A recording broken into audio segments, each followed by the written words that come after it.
Bonsoir, merci pour la présentation simple et claire. Sur la question de la qualité de l'air et de l'impact du chauffage bois, je pense que c'est un peu rapide.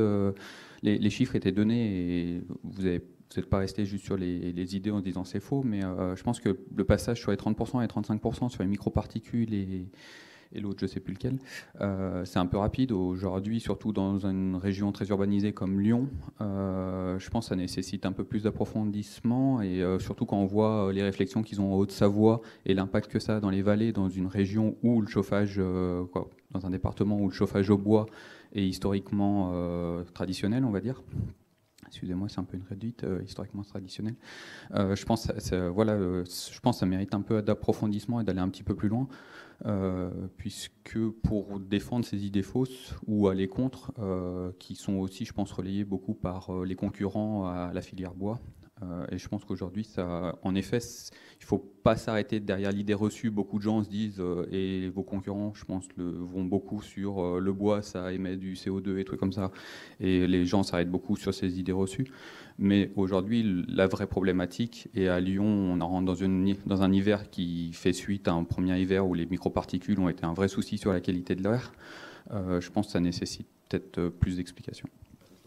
Mais je pense que c'est le but des présentations qui vont suivre, de rentrer plus dans le détail les systèmes de chauffage aujourd'hui en place sur le Grand Lyon et les pollutions qui sont émises en fonction des systèmes.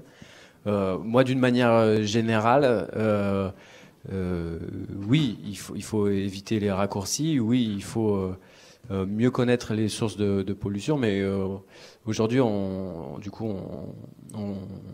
aborde le sujet sur le chauffage au bois, parce que c'est une partie du chauffage au bois qui émet des polluants, c'est clair. Après, c'est aussi parce que c'est un levier qui est plus facile que le transport, par exemple. C'est plus facile de changer les systèmes de chauffage que de changer les habitudes de transport, me semble-t-il. Parce que du coup, je travaille en particulier sur le lien bois-bûche et qualité de l'air. Ce qu'il faut d'abord dire, c'est que la partie donc, des PM2,5 donc, qui sont incriminés au bois viennent majoritairement du bois-bûche et très majoritairement des anciens appareils.